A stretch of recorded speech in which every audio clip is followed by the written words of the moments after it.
So what you see now is the Flywoo wide-angle lens adapter.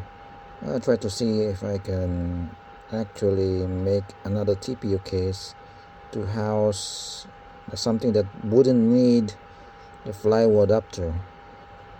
And then I realized that there is actually two lens construction in this adapter.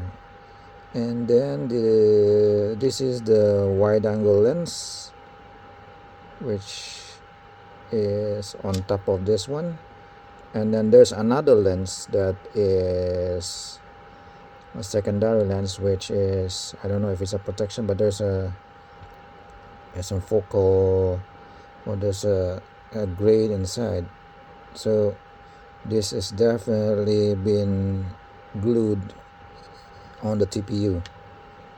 It's nicely done, but it's kind of hard to fabricate this one because this one over here you cannot take it out. So that's about it.